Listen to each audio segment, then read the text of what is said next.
सुबह का समय था। गांव में हल्की धूप फैली हुई थी। चिड़ियों की आवाज गूंज रही थी। राजू अपने छोटे से कच्चे घर के बाहर चारपाई पर बैठा आसमान को देख रहा था। कब तक मैं ऐसे ही छोटा मोटा काम करता रहूंगा? मुझे कुछ बड़ा करना है, कुछ अलग करना है। उसी समय उसकी माँ रसोई से बाहर आई। राजू बेटा, क्या सोच रहा है सुबह सुबह? माँ, मैं अपने गांव में कुछ नया करना चाहता हूँ। यहाँ हर गली में समोसा और कचौरी मिलती है, लेकिन कुछ अलग नहीं। अरे बेटा, गांव के लोग वही खाते हैं जो सालों से खाते आए हैं। नया कौन अपनाएगा? अगर स्वाद अच्छा होगा तो सब अपनाएंगे माँ। मैं ऐसा खाना बनाना चाहता हूँ जो गांव में किसी ने नहीं खाया हो। थोड़ी देर बाद उसका दोस्त मोहन वहां आया। राजू, चल आज फिर रामू काका के ठेले पर चलते हैं, गरम गरम समोसे खाने। बस यही तो बात है मोहन, हर दिन वही समोसा। सोच, अगर यहाँ बर्गर और चाउमीन मिलने लगे तो? अरे पागल हो गया है क्या? ये शहर का खाना है, गांव में कौन खाएगा? आज हंस ले, लेकिन एक दिन पूरा गांव मेरे ठेले पर लाइन लगाएगा।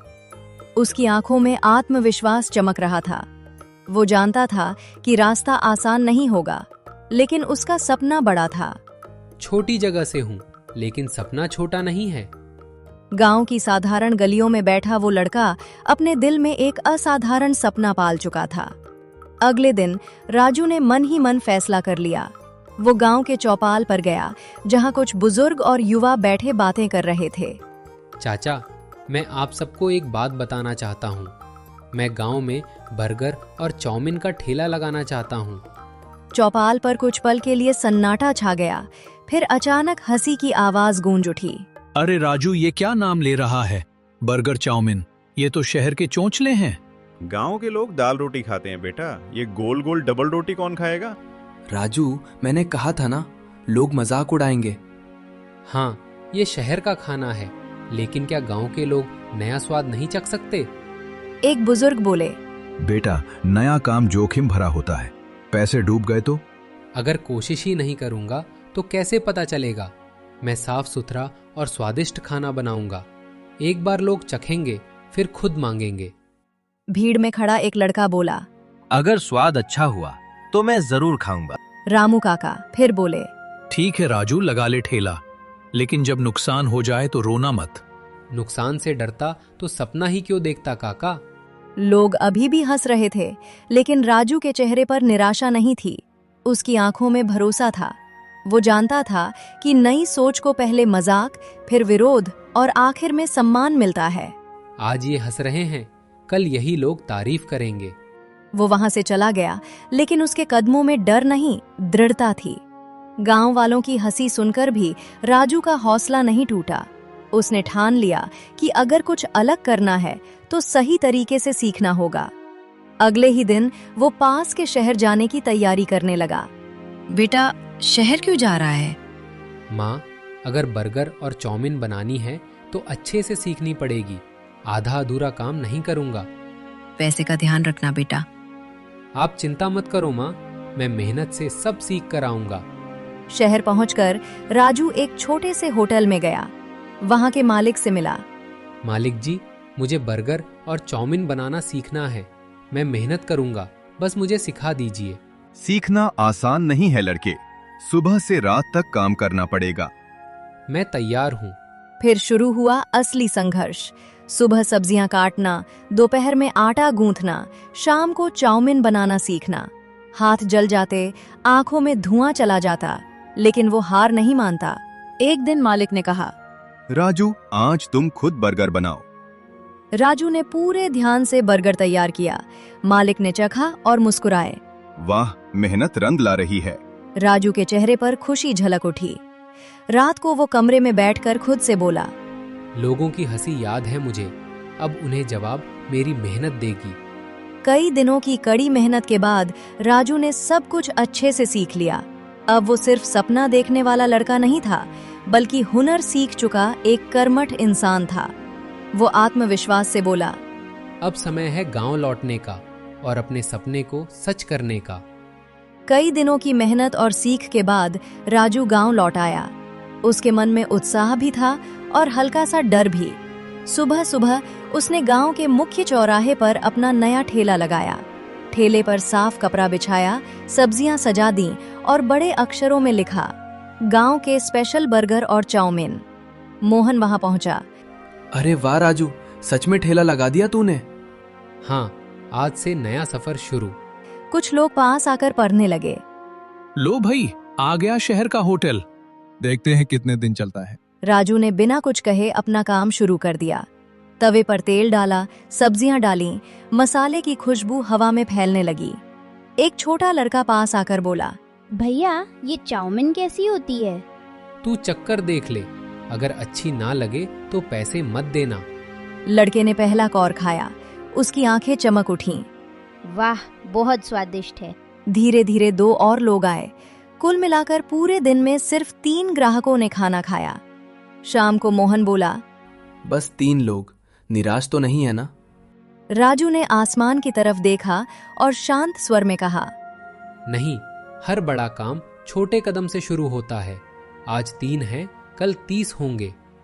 रात को घर लौटते समय उसकी जेब में कम पैसे थे, लेकिन दिल में उम्मीद भरी थी। पहला दिन है, अभी तो कहानी शुरू हुई है। राजू का ठेला लगे आज 15 दिन हो चुके थे। हर सुबह वो पूरे उत्साह से ठेला सजाता, सब्जियां काटता, सॉस तैयार करता और ग्राहकों का इंतजार करता। लेकिन भीड़ अभी भी नहीं लग रही थी। एक दिन दोपहर तक एक भी ग्राहक नहीं आया। राजू, इतना समय हो गया, लोग अभी भी कम आ रहे हैं। बंद करने का सोच रहा है क्या? नहीं मोहन, मैंने सपना जल्दी हार मानने के लिए नहीं देखा। उसी समय रामू काका पास से गुजरे। कहा था ना बेटा, गांव में ये सब नहीं चलेगा। राजू ने विनम्रता से जवाब दिया, काका, समय लगेगा लेकिन चलेगा जरूर। शाम को एक बुजुर्ग महिला आई। बेटा, सब कहते हैं तेरे यहाँ साफ सफाई रहती है, एक प्लेट चाउमीन दे दे। राजू ने पूरे मन से खाना बनाया। महिला ने खाकर कहा, स्वाद अच्छा है बेटा, मेहनत दिख रही है। राजू की आंखों में चमक आ गई। उस दिन उसने तय किया कि चाहे ग्राहक कम हो, लेकिन गुणवत्ता और सफाई में कोई कमी नहीं आने देगा। वो रोज ताजी सब्जियां लाता, बर्तन चमकाता और मुस्कुराकर हर ग्राहक का स्वागत करता। रात को माँ ने पूछा, बिक्री कैसी रही बेटा? कम थी माँ, लेकिन विश्वास बढ़ रहा है। धैर्य रखो बेटा, मेहनत कभी खाली नहीं जाती। राजू ने आसमान की ओर देखा और मन ही मन कहा, मैं रुकूंगा नहीं। लोग आज कम हैं, लेकिन एक दिन यही ठेला मेरी पहचान बनेगा। एक दिन दोपहर का समय था। धूप तेज थी और बाजार में हलचल कम थी। राजू अपने ठेले पर खड़ा ग्राहकों का इंतजार कर रहा था। तभी गांव के मुखिया जी उधर से गुजरे। उनके साथ 2-3 लोग भी थे। राजू देख, मुखिया जी आ रहे हैं। राजू थोड़ा घबरा गया, लेकिन संभल कर खड़ा हो गया। अरे बेटा, यही है तुम्हारा नया ठेला, बहुत चर्चा सुन रहे हैं तुम्हारी। जी मुखिया जी, कुछ नया करने की कोशिश कर रहा हूँ। अगर आप अनुमति दें तो एक प्लेट बनाकर दूं? हाँ हाँ, क्यों नहीं, देखते हैं गांव का ये नया स्वाद। राजू ने पूरे ध्यान और सफाई से बर्गर और चाउमीन तैयार की। मसालों की खुशबू चारों ओर फैल गई। मुखिया जी ने पहला कौर लिया। कुछ पल चुप रहे। पास खड़े लोग उत्सुकता से देखने लगे। अरे वाह, ये तो सच में बहुत स्वादिष्ट है। भीड़ में खुसर पुसर शुरू हो गई। एक आदमी बोला, सच में अच्छा है क्या? मुखिया जी ने ऊंची आवाज में कहा, जो लोग कहते थे कि ये शहर का खाना है, वो खुद आकर चखें। मेहनत और स्वाद दोनों दिख रहे हैं। राजू की आंखों में खुशी के आंसू आ गए।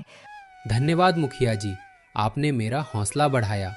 बेटा, गांव को आगे बढ़ाने के लिए नई सोच जरूरी है। तुम मेहनत करते रहो, मेरा आशीर्वाद तुम्हारे साथ है। उस दिन के बाद लोग जिज्ञासा में आने लगे। चलो, मुखिया जी ने खाया है तो हम भी चख लेते हैं। राजू का ठेला अब चर्चा का विषय बन चुका था। आज पहली बार लगा मेरा सपना सच हो सकता है। राजू के ठेले पर अब रोज भीड़ बढ़ने लगी थी। जहां पहले 3 ग्राहक आते थे, अब वहां 10-12 लोग खड़े दिखाई देते थे। लेकिन गांव का पुराना समोसा वाला श्याम ये सब देख रहा था। पहले सब मेरे ठेले पर आते थे, अब आधे लोग राजू के पास जा रहे हैं। एक दिन उसका दोस्त बोला, श्याम, मानना पड़ेगा, लड़का मेहनती है, खाना भी अच्छा बनाता है। अरे 2 दिन की चांदनी है, देखना सब वापस मेरे पास ही आएंगे। उस रात श्याम ने कुछ लोगों के बीच अफवाह फैलानी शुरू कर दी। सुना है राजू बासी सब्जियां इस्तेमाल करता है, पता नहीं साफ सफाई कैसी है। अगले दिन 2-3 लोग आपस में बातें कर रहे थे। भाई सुना है राजू का खाना ठीक नहीं है। पता नहीं, लेकिन सुना तो मैंने भी है। मोहन ये बात सुनकर तुरंत राजू के पास आया। राजू, कोई तेरे खिलाफ गलत बातें फैला रहा है। राजू कुछ पल चुप रहा, फिर शांत स्वर में बोला, जिसने मेहनत की है उसे सच का डर नहीं होता। अगर मैंने कुछ गलत नहीं किया तो चिंता क्यों? लेकिन लोग मान जाएंगे तो? मैं जवाब शब्दों से नहीं, अपने काम से दूंगा। उस दिन राजू ने पहले से भी ज्यादा सफाई रखी। हर ग्राहक के सामने ताजी सब्जियां काटी, हाथ धोए, बर्तन साफ किए। एक ग्राहक ने पूछा, भाई लोग कह रहे हैं कि यहाँ सफाई नहीं रहती। आप खुद देख लीजिए, अगर जरा भी कमी लगे तो पैसे मत दीजिए। ग्राहक ने खाना खाया और बोला, अफवाह फैलाने वाले गलत हैं, खाना तो बहुत अच्छा है।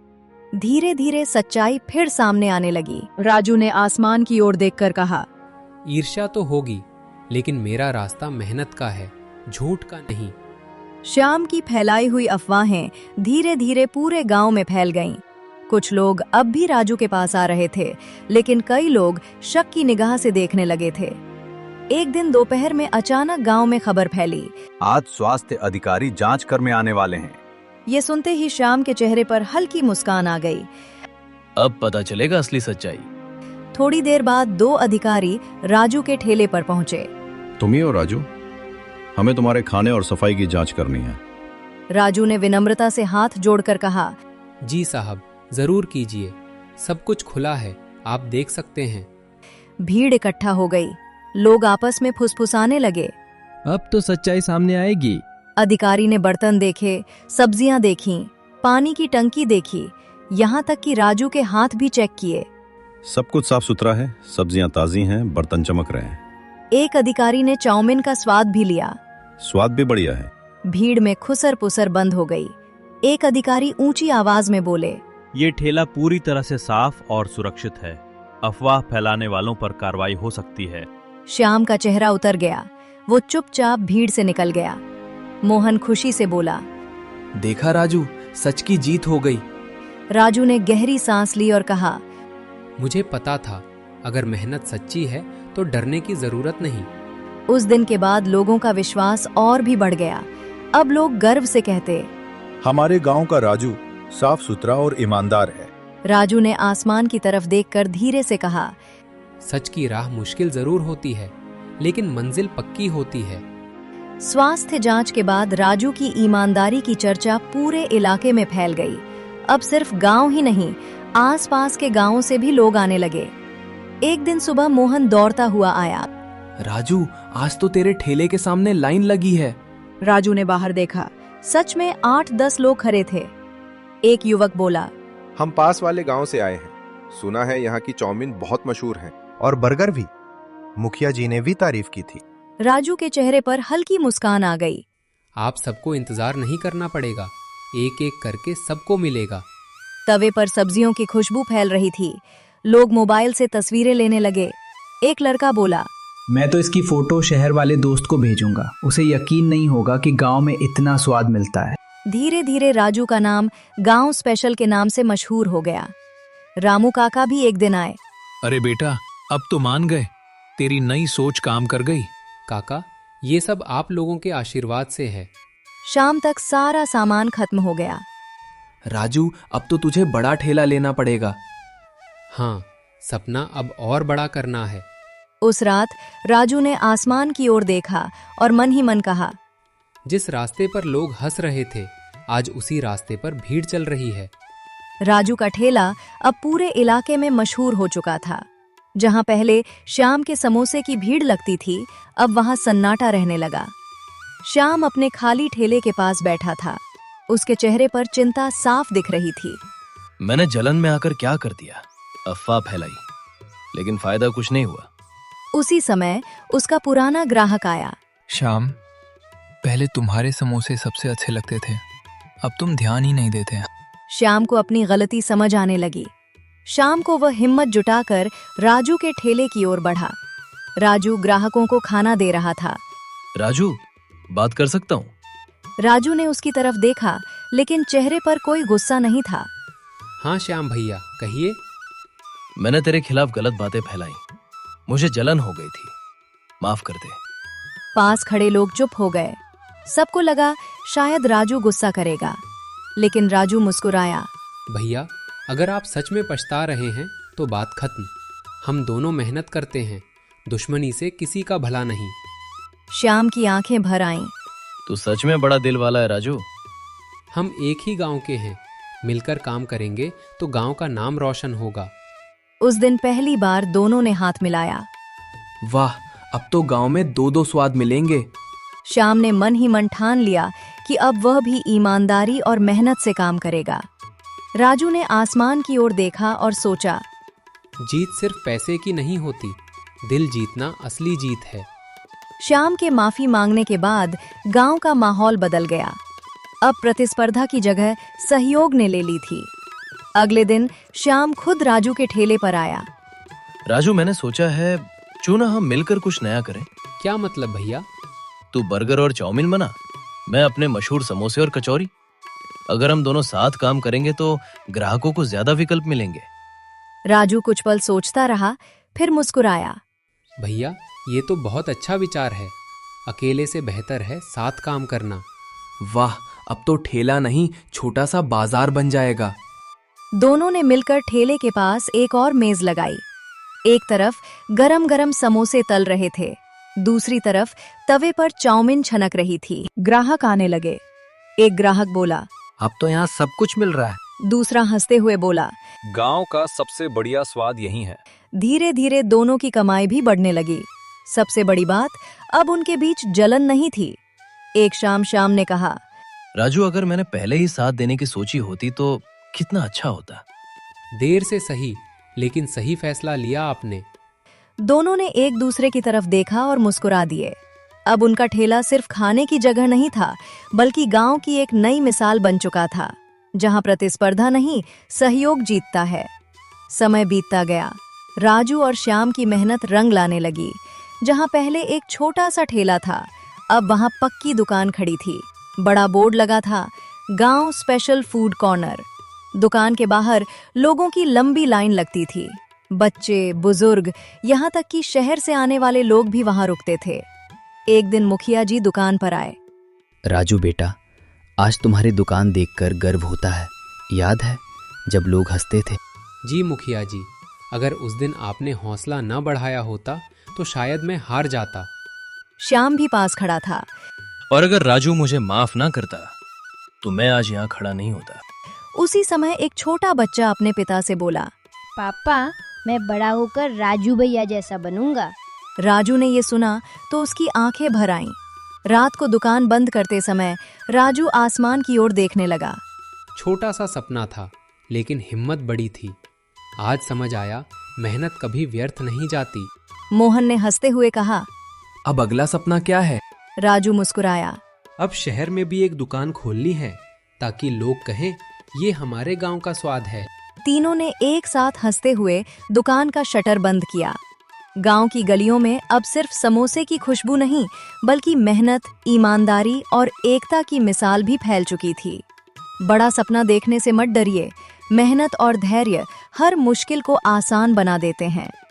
ईर्ष्या छोड़कर साथ चलें तो सफलता कई गुना बढ़ जाती है। सच्चाई और माफी इंसान को बड़ा बनाती है।